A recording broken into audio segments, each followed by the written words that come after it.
move approval. I have one correction, or proposed correction.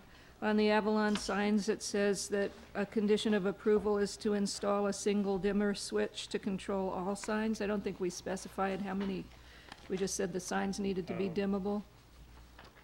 But that's all I have. I'll second with that change. Okay, is that without exception? Without exception, okay. Huh? Minutes are approved. Then we will move on to the director's report, Charlie. All right. Well, since you last met, the City Council has met twice on February 3rd and February 17th. They only had one meeting in January, as I previously reported, but that was a pretty active meeting in terms of planning-related issues, so consequently February was somewhat light. On February 3rd, they discussed railroad quiet zones, and staff was directed to develop the proposed next steps for future council discussion. They reappointed the existing members of the Park Avenue District Advisory Committee and two new resident members, Kim Steinbacher and Ralph Briskin. And they approved the location and layout of bulb outs and crosswalks along Adeline Street as part of the Triangle Traffic Calming Project. On February 17th, the Redevelopment Agency approved the concept of a 100% affordable rental housing project at the Ambassador Housing Site at 36th and Peralta, and they directed staff to draft an amendment to the exclusive negotiating agreement with the developer RCD. As you may or may not be aware, the previous approval of that project that was granted by the Planning Commission has now expired. That was well over 3 years ago. So this will be a new application before the commission at some point in the future. We haven't seen it yet. We don't even know how many units it's going to be, but that'll be something that will be coming forward probably later this year. The council also granted a noise waiver to the Public Works Department to replace the Powell Street trunk sewer line. This is on the busiest section of Powell Street between Christie Avenue and the freeway. Large sewer line that needs to be replaced. The only time to do it really is in the middle of the night. So work is going to occur between 8 p.m. and 6 a.m. Thursdays through Sundays. We don't know the exact dates at this point, but it will likely take place later this spring or summer. I also just want to let you know that the Planning Commission's approval at your last meeting of the Emery Station Greenway project has been appealed to the City Council by residents of Elevation 22, and the Council is scheduled to consider that appeal at their March 17th meeting. So that's it for Council actions. Concerning the general plan update, we had a couple of big, fairly important meetings in February. On Saturday the 7th was the community open house at the Hilton Garden Inn, and then this last Saturday, the 21st, was the joint meeting of the Planning Commission and City Council. I don't need to report to you about either of those because all of you or most of you were at both of those meetings.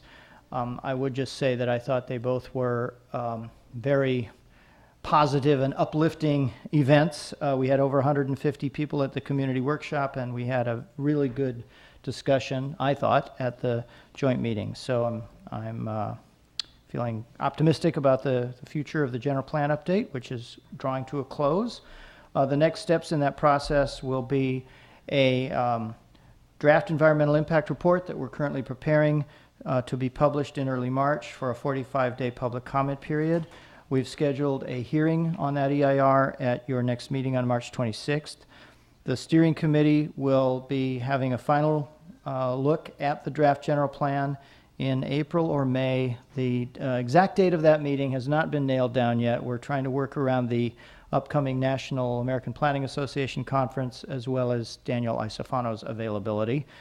We thought we had it scheduled for May 12th, but it turns out that's not going to work. So project manager Deborah Diamond is currently polling all the steering committee members to try to find a good date in April.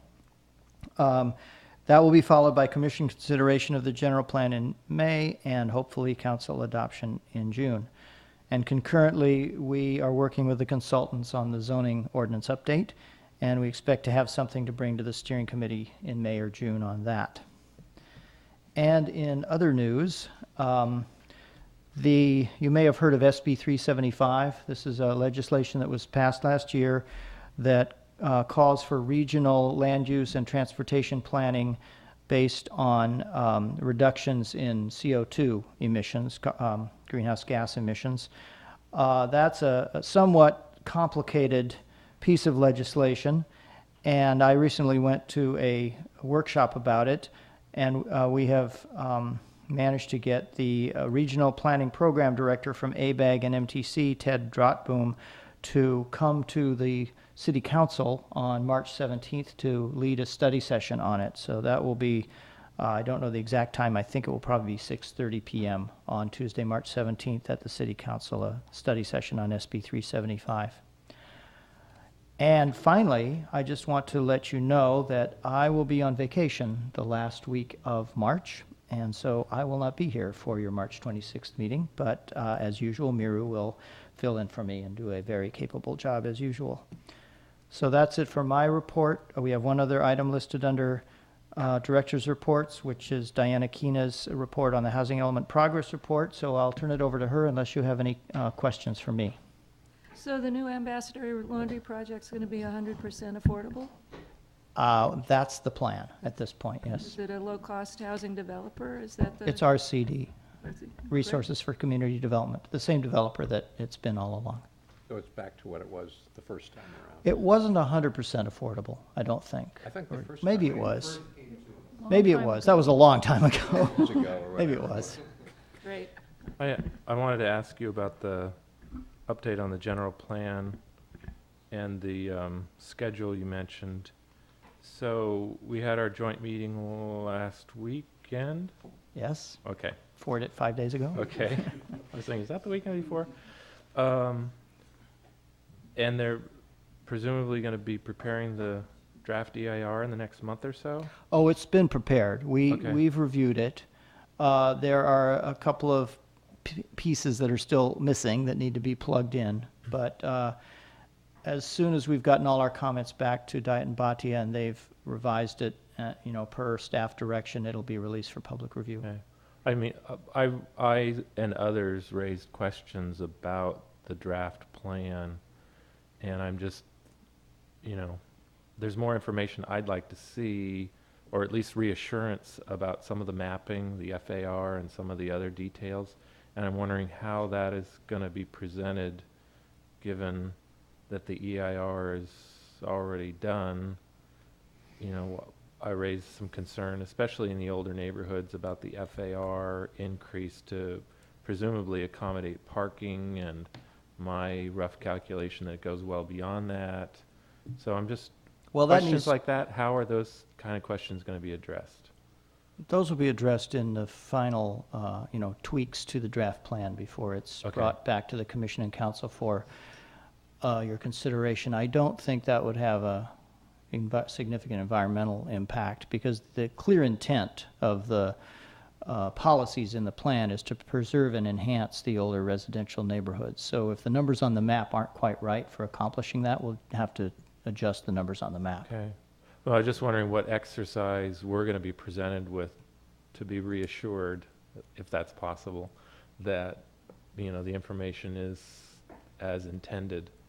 Is that going to be through a staff report, or, somehow we've got to get some more information that demonstrates.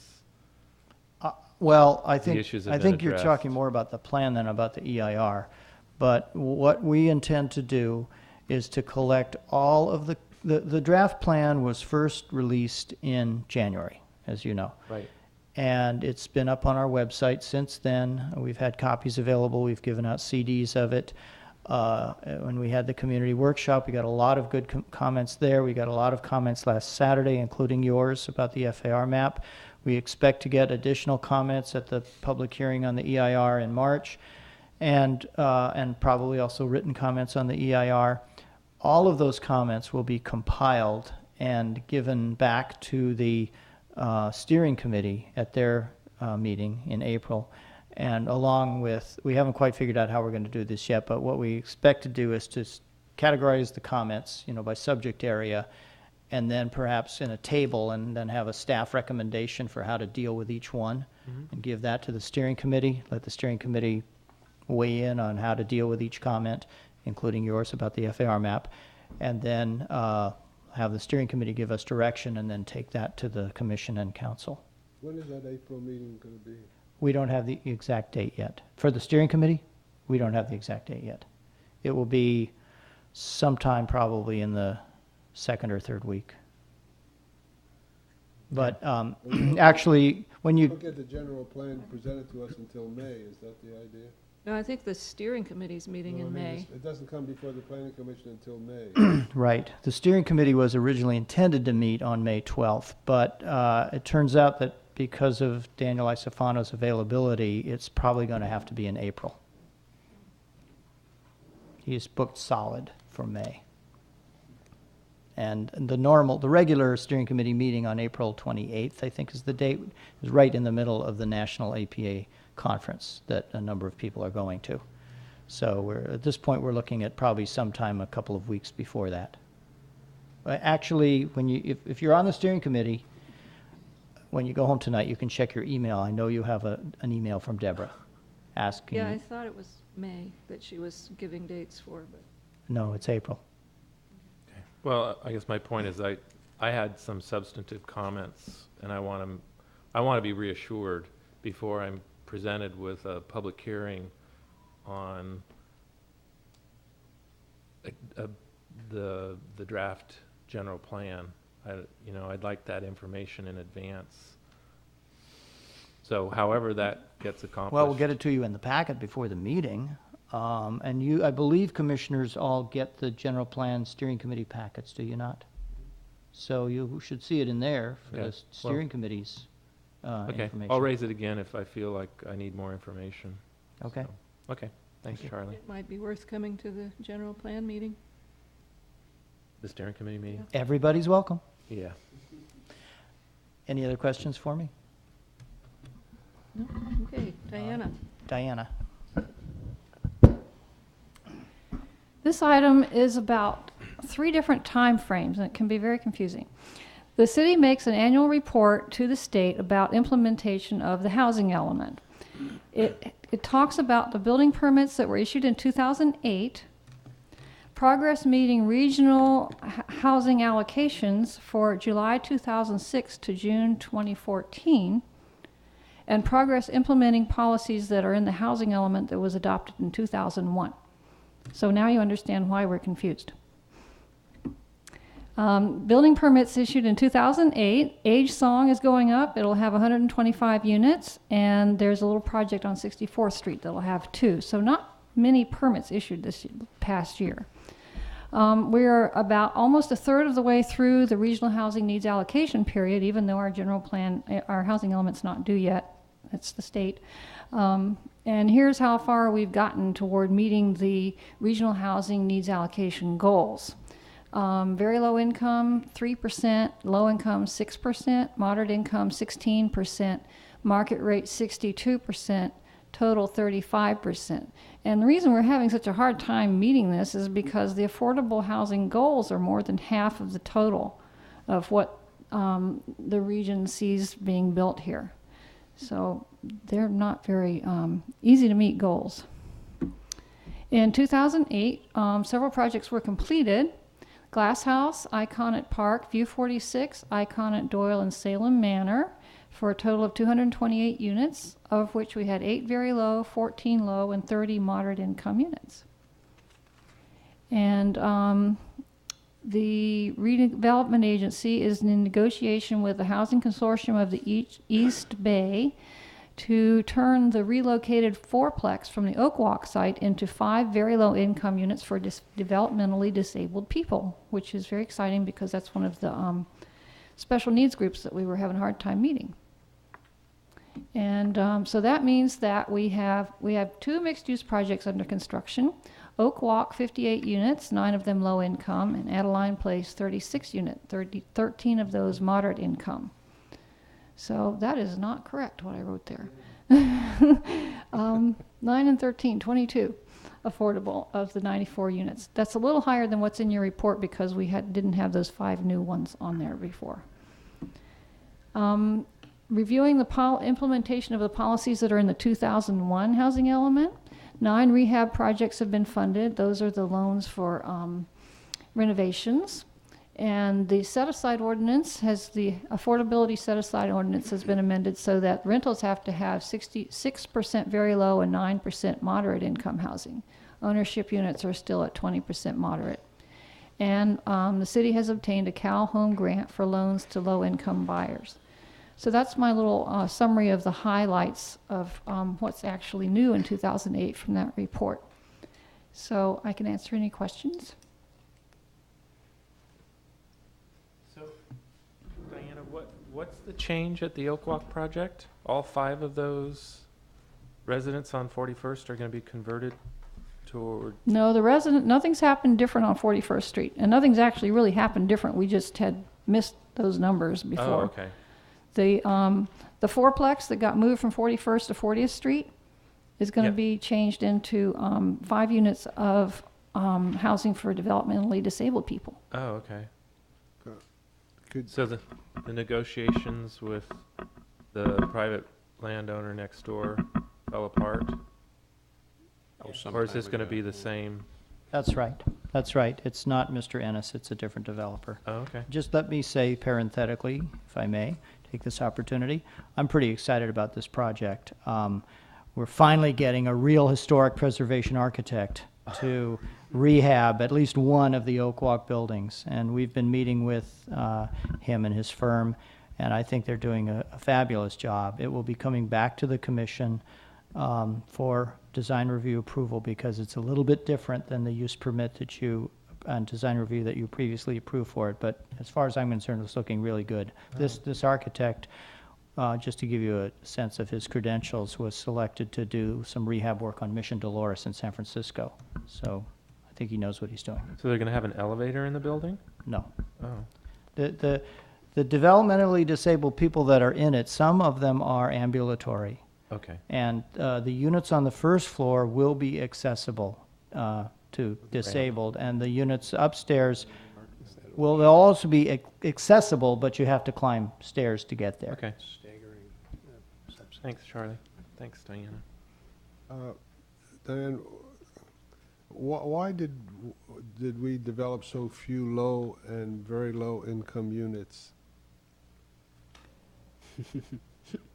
Broad question. Is it because the developer is not obligated to do it? Well, actually, the ordinance was only adopted, when was that ordinance adopted? Do we remember? That changed the percentage that are low and very low. Yeah, that was only adopted within the past year, I think. Yeah, and these are projects that were approved before that, when we only had the What does 20% the current moderate. ordinance say? They have to have, They have to have, I have to look. Well, I can tell you, remember. there's 3 what the ordinance used to say was all projects, 30 units or more, had to have at least There it is. 20% of the units at moderate income.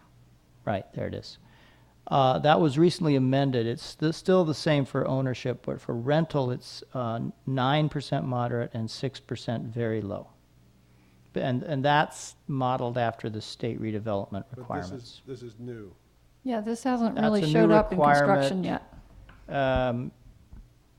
I think there may have been one project that was recently approved. Oh, I know, paper mill. Yeah, paper mill. This requirement was imposed on paper mill, but obviously paper mill hasn't been built yet. And from that point of 20% moderate, you can negotiate that some of them would be lower and some would be very low in that, so it's, That usually does happen. There's fewer than 20% are affordable, but some of them are more affordable. A couple of these condo projects that haven't started selling yet may convert to apartment buildings. When that happens, Amy Easton renegotiates the affordability agreement. So are these goals going to change given the, let's say, economic downturn? RENA is actually, it's going to be part of this new 375 thing. The regional housing needs allocation only happens when every city starts its cycle. And its planning cycle, and then it's going to be brought into alignment with every other regional transportation plan, so that the housing and transportation plan happens together. So when that next time that happens, they'll be redone. So, but there's really no requirement that those numbers of units get built here. The only requirement is that we zone for them. That we what? We have the zoning To accommodate for them. We have enough multifamily sites zoned that they could be built. But to respond a little bit further, when you say these goals, you're speaking about the regional housing needs Yes. allocation goals. Yep. As Diana indicated, that is through 2014. Right. And I don't think, I have not heard anything saying that the state or ABAG is planning on adjusting those numbers in the current RENA cycle. The next RENA cycle will begin in 2014, and by that time, I hope the economic downturn will have turned around a little bit. I just vaguely recall, maybe it was Amy last year where we got the report, there was some just hint of a potential repercussion if you're not meeting or if you're not approaching your goal that ABAG, I don't know, I just felt like there was a veiled threat that Well, they want us these to had to be zone more for it. productive. Yeah, There's a couple of things. I believe there's something about, redevelopment agencies are required to set aside 20% of their tax increment revenue for affordable housing. And I believe there is a state requirement that that money must meet the 6% very low, 9% moderate requirement. So that is a requirement. But in general, overall, as Diana said, it's just that you meet the, it's just that you have the zoning in place for the RENA numbers. Okay, So thanks. if a developer doesn't wish to do the very low or low, there's no penalty. Oh, he's required now under the new rules. You mean for rental units, or Yeah, rental. for rental units? Yes, they have to do them.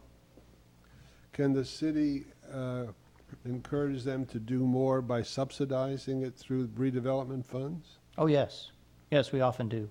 Every project that's subject to the Affordable Housing Set-Aside Ordinance, which basically is any project of 30 units or more, has to come back to the city council for approval of an agreement, an affordability agreement, which is essentially a contract.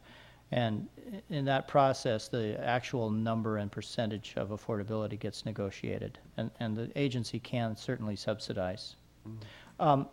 Commissioner Martin, I didn't quite finish my response. I sort of lost my train of thought there when I was answering you about the requirement. The other thing is, as Diana said, you do have to show that you have adequate land zoned to meet the RENA goals. And that's a requirement of the State Department of Housing and Community Development in order to get your housing elements certified. And if you don't have your housing elements certified, then you can be subject to not being eligible for certain funding. So it's not that you have to actually produce it, but you have to have the land zoned for it, or you won't get a certified housing element. And there's a sort of a stick there of not being eligible for funding. Okay.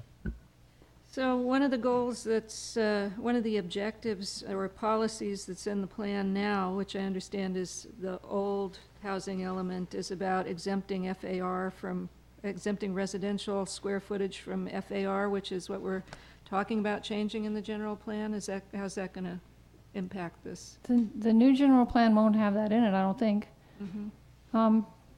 This is just a report to the state of implementation of those policies that were in the last one. earlier housing element. So if the city wants to change that policy, I don't think that, when you do the housing element, they want you to remove barriers. So any policy that we come up with that will help remove barriers, we put in the plan and tell them that we're doing that. But it's sort of an odd policy. I don't think the state, it's not something the state goes around asking all the cities to do, so I don't think it'll be a problem. I was also wondering, can you tell us anything about this housing-related parks program that was attached to the back of the report that says if we do good, we'll get more park money? I don't know more about it, and Amy's not here today, so I don't have that information now. But we could bring it next time. Yeah, that sounds good. What's the, 2 years too late. the but that's period, good. the allocation period ends in 2014. When did it begin?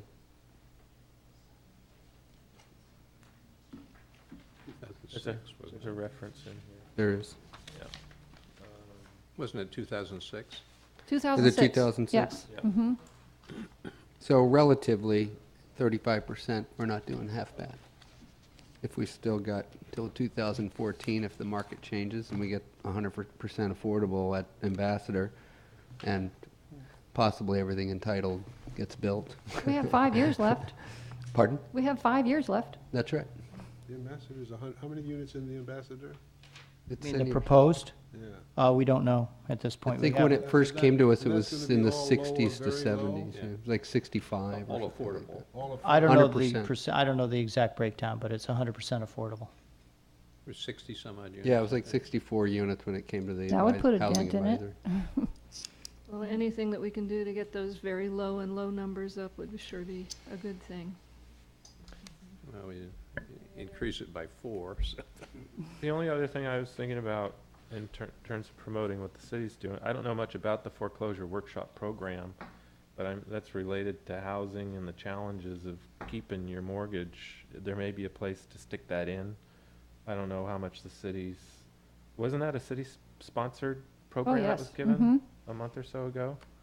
I don't know whether it's appropriate under goal 3 or, Oh, to just put in Where- that we're doing that. yeah, just Well, we to can let find the someplace state to put know that. that Good we're idea. doing it. Thanks. Are there any other questions or comments on this item?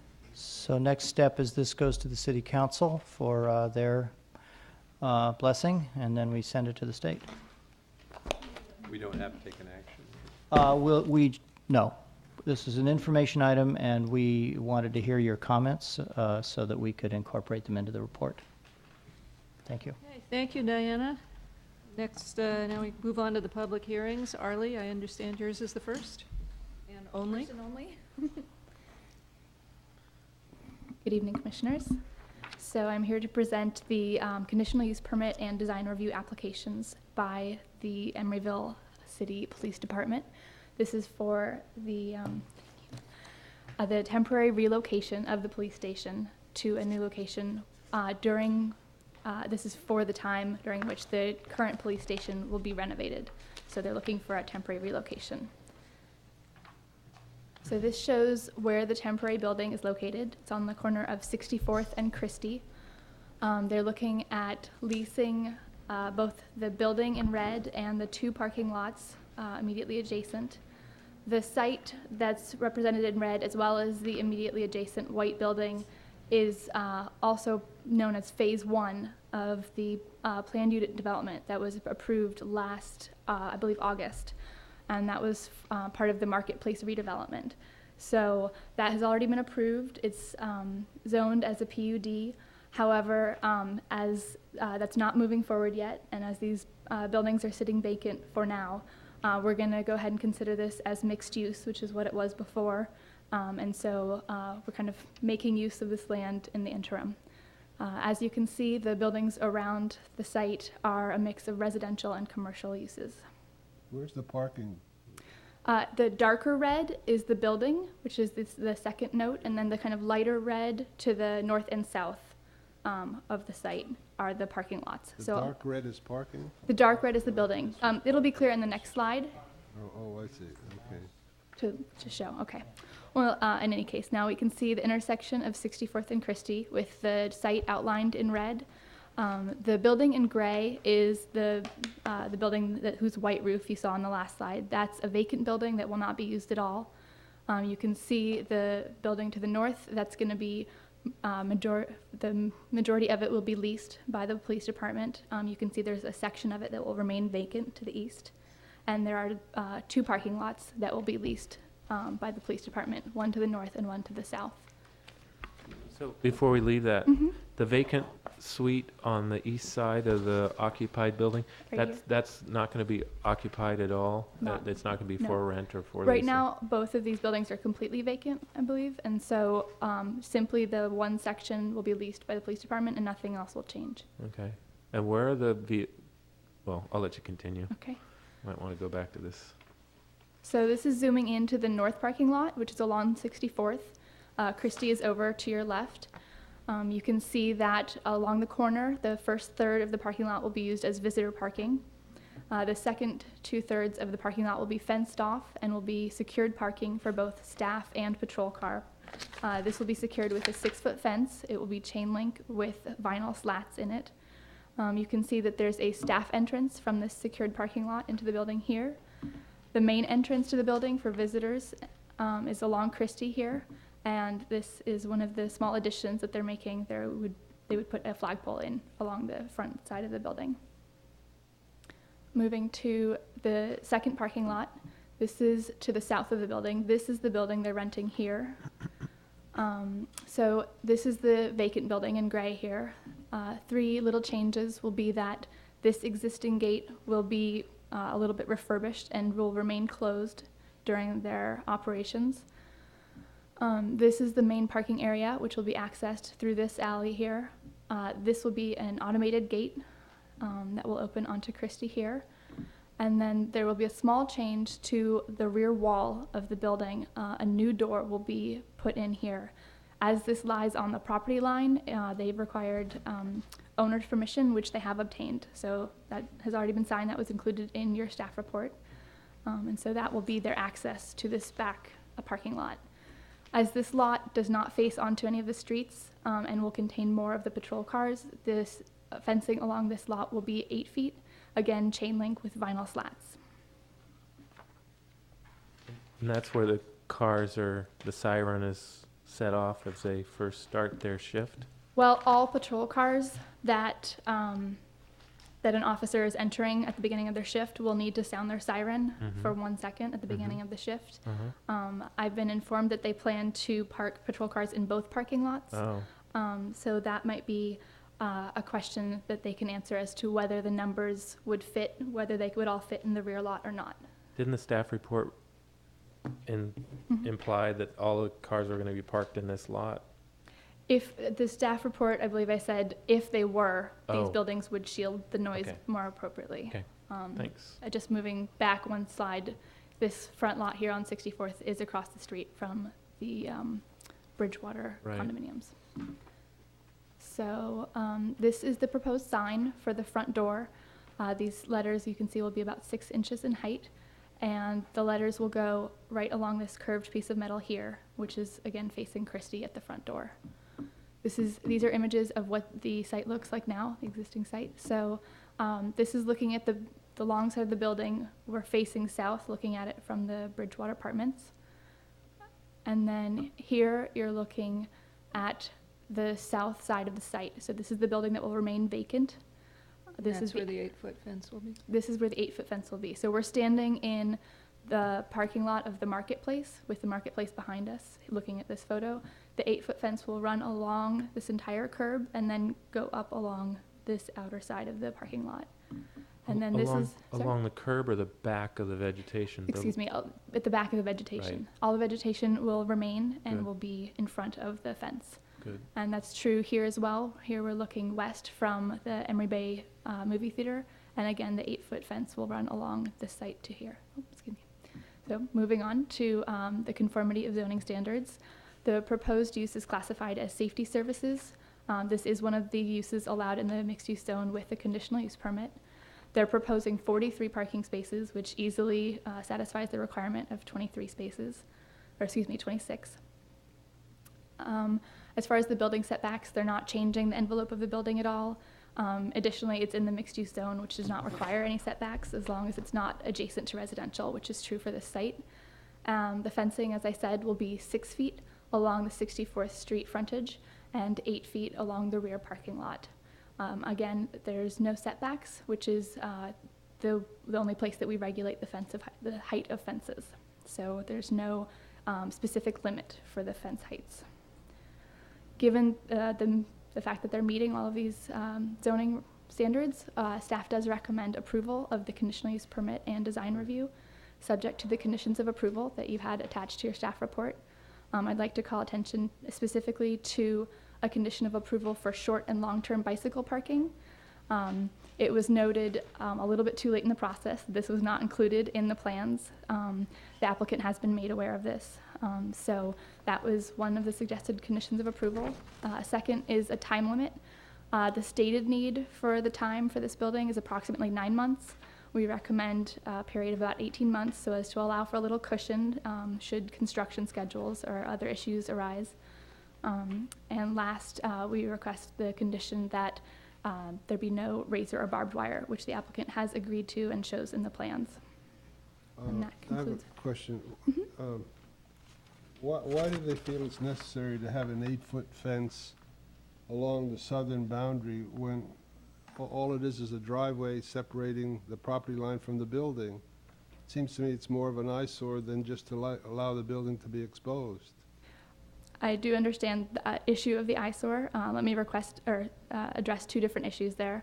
The first is that my understanding is that there have been a number of break-ins into police cars.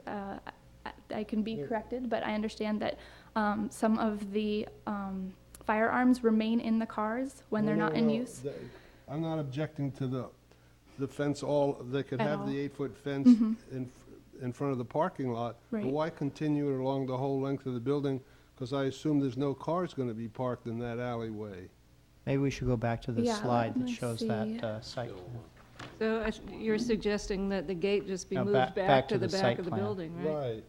There, the next one. Let's go to this one. So Well, the okay. fence, as I understand it, is proposed. This area in here doesn't have any cars parked.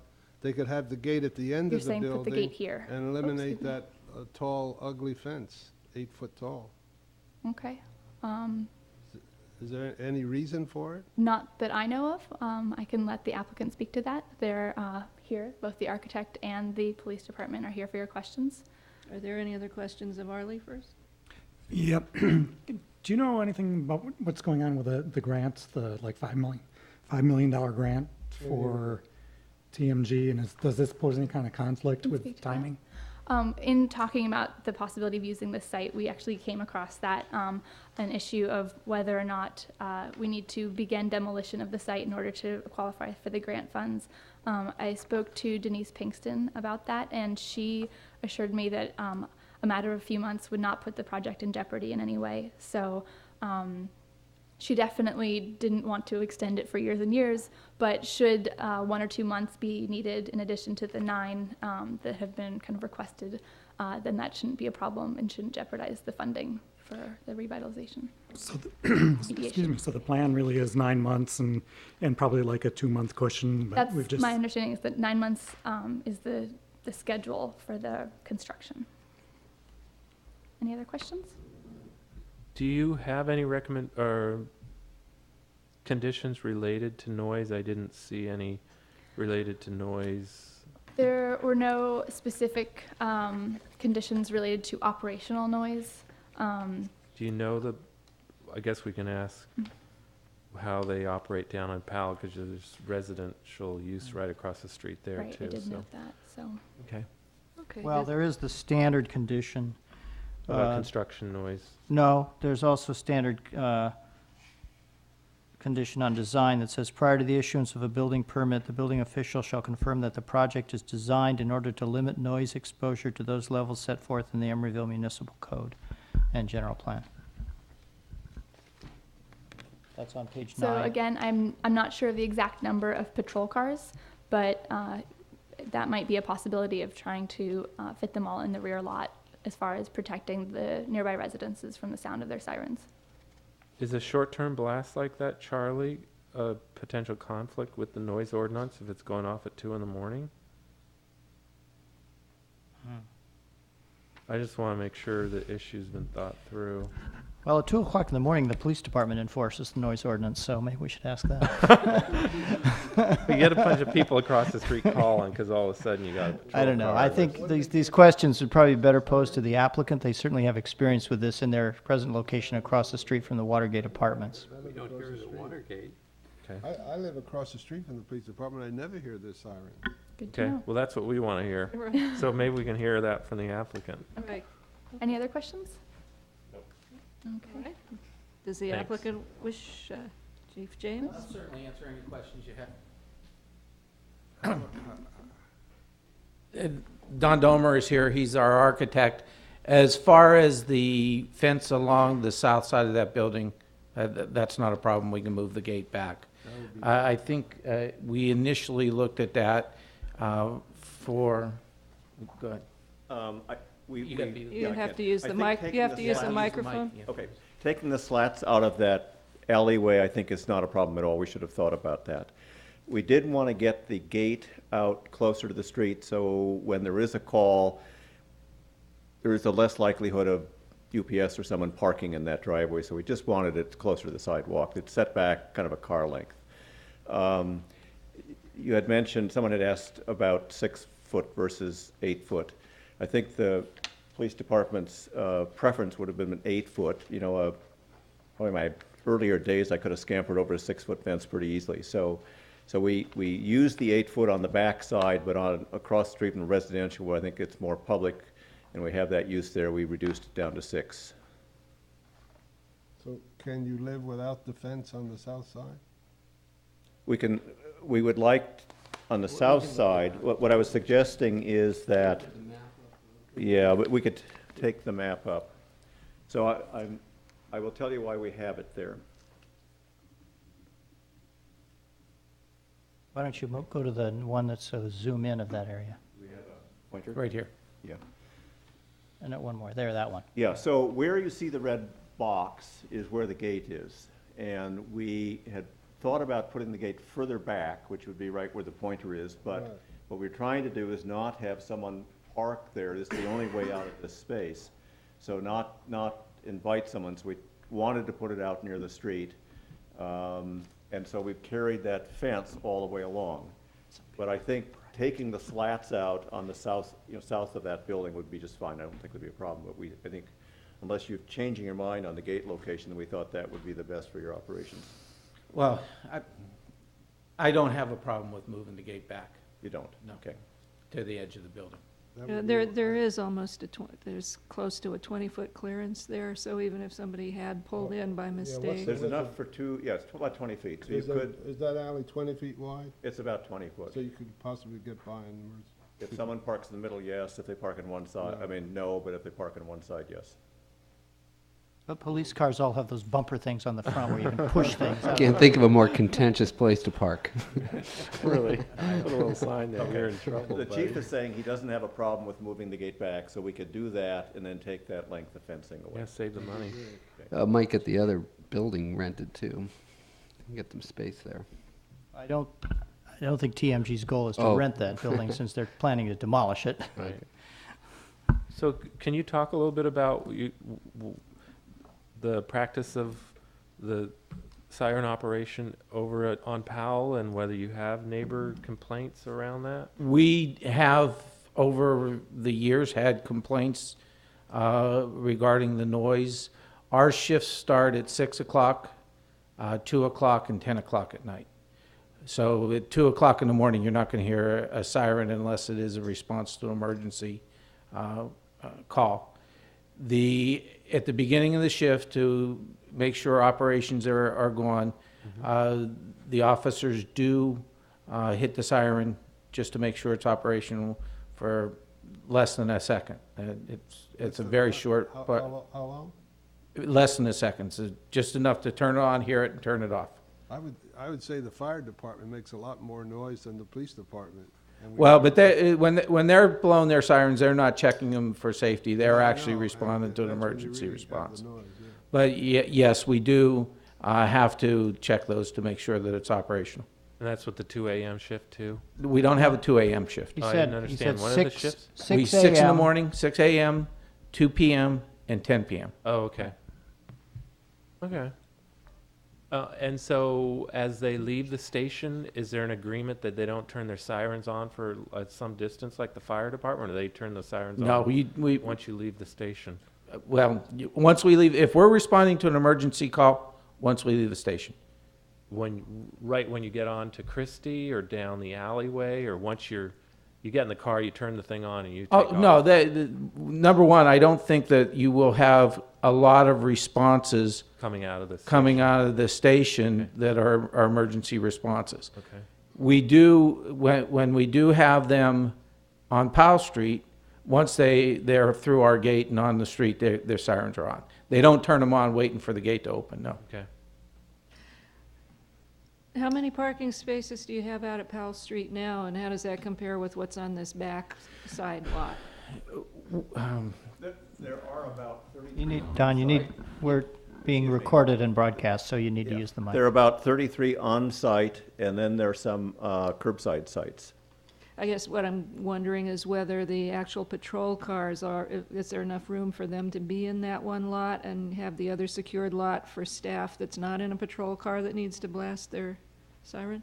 Well, yes and no, because I envision that our patrol functions will come out of the back door, but our traffic functions, which are in areas of the building not close to that new back door, will probably go on the 64th Street side.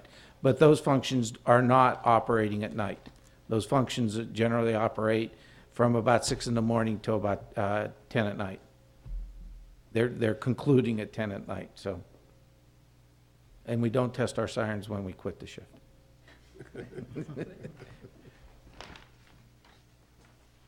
My question. Are there any other questions? Okay, thank you. This is a public hearing. Is there anyone wishing to speak on this item? Seeing no one, we will close the public hearing. Well, I think I feel better about the noise issue, given the history over on Powell.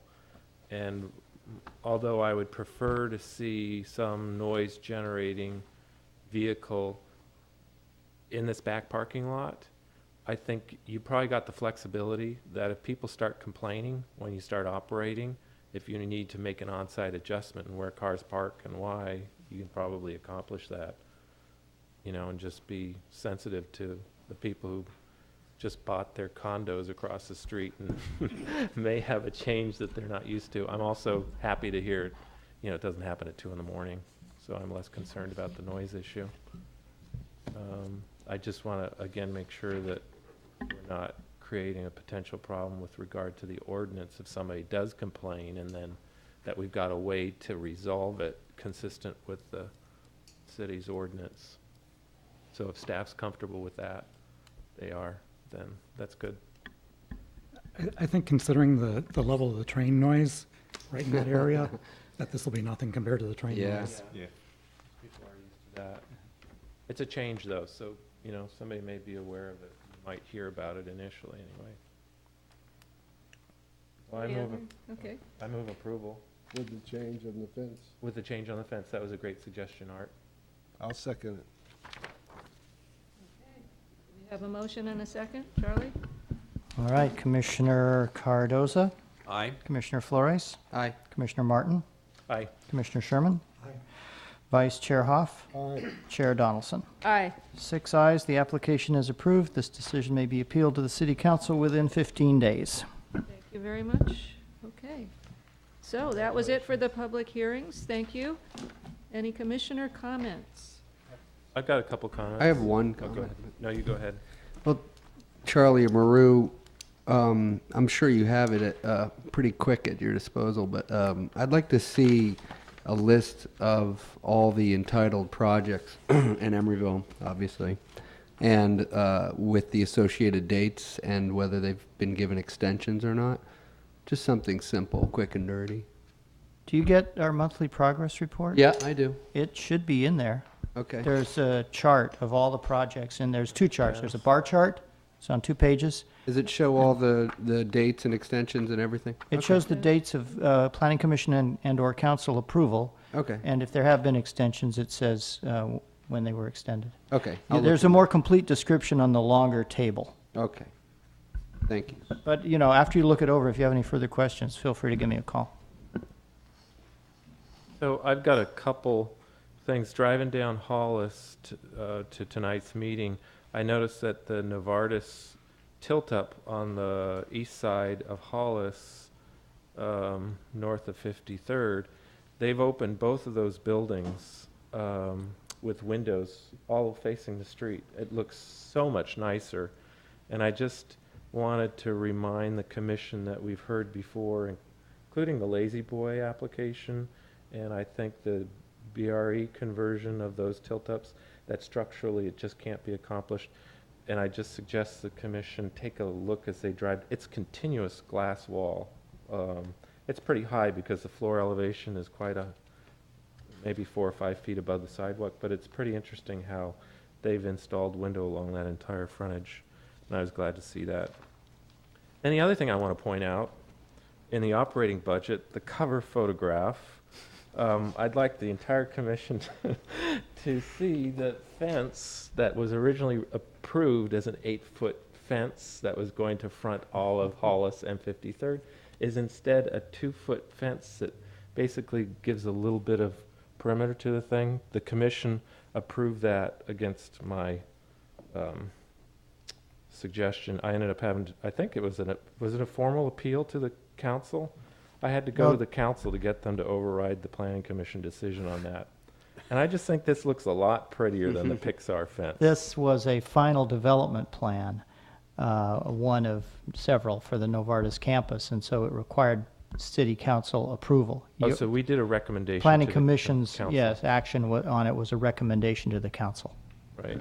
So just keep that in mind, how nice things can be when we don't have a great big fence around them. And we have windows. And we have windows facing streets. Well, Jim, we appreciate your eye to detail. Thank you. Okay, any other comments? All right, I think we're going to adjourn in record time. Really? We're done. Wow.